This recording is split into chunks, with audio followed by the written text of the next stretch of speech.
Good morning, student. How are you? Are whole you all are fine. Today's topic is our constitution. A constitution is a set of well-defined laws to govern a state or country. It came into effect on 26th January 1950, which is also known as Republic Day. Our constitution was framed by the Constituent Assembly. Some members of Constituent Assembly were Dr. Rajendra Prasad, Jawaharlal Nehru, Vallabhbhai Patel, Dr. B.R. Ambedkar, Shyama Prasad Mukherjee, Pandit Sitaram Iyer, Dr. S. Radhakrishnan, and Rajgopalacharya, etc. Constitution is a body of fundamental laws which regulate the governance of a country. It means to rule or control the public affair of a country. We are governed by government. We live in democratic country, not in monarchy. Monarchy means a country which is ruled by king or queen. The aim of the constitution is to ensure smooth governance for the welfare of citizens. Our country is democratic country. Some countries are monarchy. In democratic country, equal rights for all people. Democracy is a form of government in which the people have the authority to choose their governing legislation. In democracy, all eligible citizens participate equally, either directly or indirectly, through elected their representative in the proposal, development and creation of laws. Now, come back in this chapter. Actually, we are studying about our constitution. So, we will study about its composition.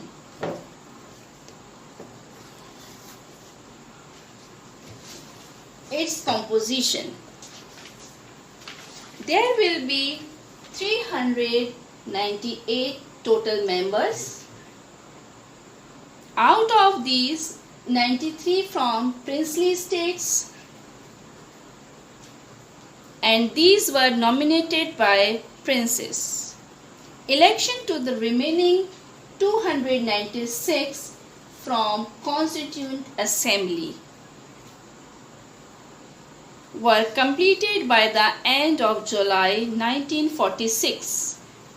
Out of the 200 general seats, the Congress won 201, while Muslim League won 73 seats out of 78 allotted to the Muslim.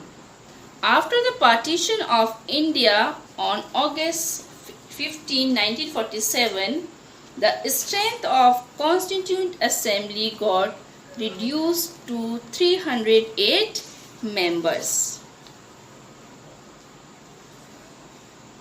Now, another topic is that the Constituent Assembly at work. First, election of its president. The Constituent Assembly started its work on 9th December 1946 with Dr. Sachinanand and its interim president. 2 days later, On 11th December 1946, Dr. Rajendra Prasad was elected as the permanent president of Constituent Assembly. Next is Nehru's Objectives Resolution, which contained the following main points. First, India shall be an independent, sovereign republic. Sovereign power shall belong to the people. The government shall draw its authority from them. Justice, social, economic, and political equality of status and the opportunity before law. Freedom of thought, expression, belief, faith, worship, vocation, and action shall be guaranteed to all the people. It's mean we all are free to do on. To safeguard India's integrity of the territories and its sovereign right on the land, sea and air according to justice and law of civilized nation. India shall make its full and willing contribution to the promotion of world peace and welfare of mankind. This resolution was passed on January 22nd, 1947.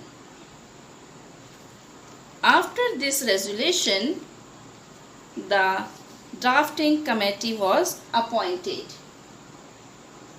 The Constituent Assembly appointed 14th committee and 4 subcommittees of its members.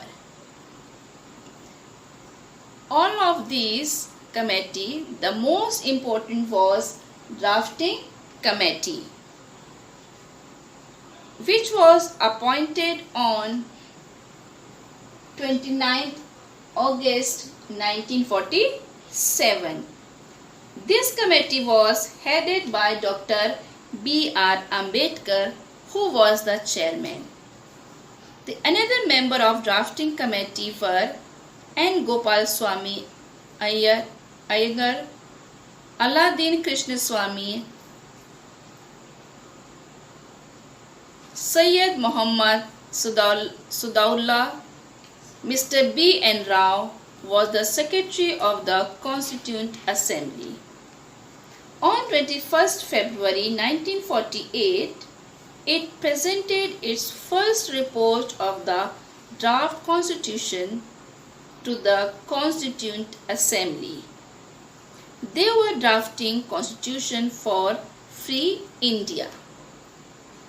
The constitution was adopted and enacted on 26th November 1949, when it received the assent of the President of the Constituent Assembly, Dr. Rajendra Prasad, and other members.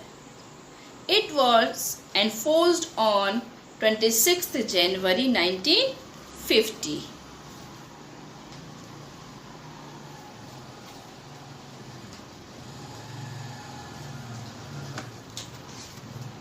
Now, our constitution is sum of all citizens of the country,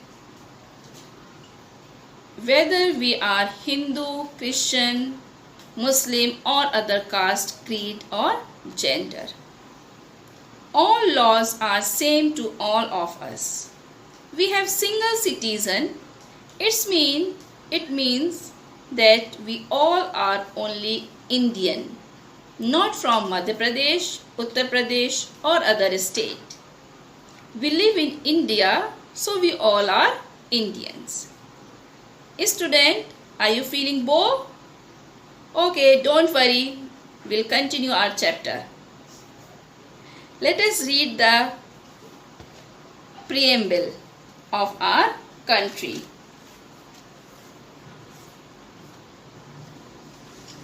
Do you know what is preamble or the meaning of preamble? Anybody knows? Okay. Preamble is an instruction of the Constitution. It contains the basic structure and as such it is a part of Constitution according to the Supreme Court.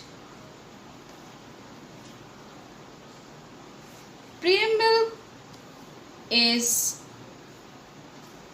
starting "We the people of India." The Constitution has been drawn up and enacted by the people through their representatives and not handed down to them by a king and any outside power. Next is sovereign. People have supreme right to make decisions on internal as well as external matter. Secular. Citizens have complete freedom to follow any religion, but there is no official religion. Government treats all religious beliefs and practice with equal respect. Socialist. Wealth is generated socially and should be shared equally by the society. Next is democratic. A form of government where people enjoy equal political rights, elect their ruler and hold them accountable. The government is run according to some basic rule. Next is republic. The head of the state is an elected person and not a hereditary position. We the people who are 18 years above or 18 years are able to elect their representative. Now justice. Citizen cannot be discriminated on the ground of caste, religion and gender. Liberty.